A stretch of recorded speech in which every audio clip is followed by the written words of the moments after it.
Purple cabbage curry ఎలా చేసుకోవాలో ఇప్పుడు చూద్దాం. ముందుగా క్యాబేజ్ని ఇలా సన్నగా తరిగి పెట్టుకోవాలి. ఆయిల్లో తిరుగుమూత గింజలు వేసుకొని వేయించుకొని, అవి వేగిన తర్వాత ఒక చిన్న ఎండుమిర్చి, ఒక చిన్న పచ్చిమిర్చి వేసుకొని, ఒక ఉల్లిపాయ తరుగు కూడా వేసుకొని వేయించుకోవాలి. ఉల్లిపాయ వేగిన తర్వాత మనం సన్నగా తరిగి పెట్టుకున్న ఈ క్యాబేజ్ ఉంది కదా, అది అందులో వేసేసుకోవాలి.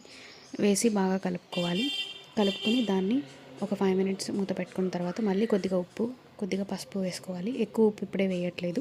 దీన్ని కూడా బాగా కలియబెట్టుకొని, పసుపు ఎక్కువ వేసుకుంటే కలర్ బాగా చేంజ్ అయిపోతుంది. సో ఇలా కలుపుకొని మూత పెట్టుకోవాలి. కొంచెం ఒక 5 మినిట్స్ తర్వాత మళ్ళీ చూసుకొని మగ్గకపోతే మనం వాటర్ యాడ్ చేసుకుంటూ ఉండాలి. మెల్లిమెల్లిగా వాటర్ యాడ్ చేసుకుంటూ కలుపుకుంటూ తర్వాత దానికి సరిపడా కూరకు సరిపడా ఉప్పు వేసుకొని వేయించుకొని మూత పెట్టి మగ్గిన తర్వాత అందులో కారం కూడా యాడ్ చేసేసుకొని కలిపేసుకొని కొత్తిమీర వేసేసుకొని సర్వ్ చేసేసుకోవాలి. ఇదే పర్పుల్ క్యాబేజ్. టేస్ట్ అయితే బాగానే ఉంది. You can try it out. Thank you for watching.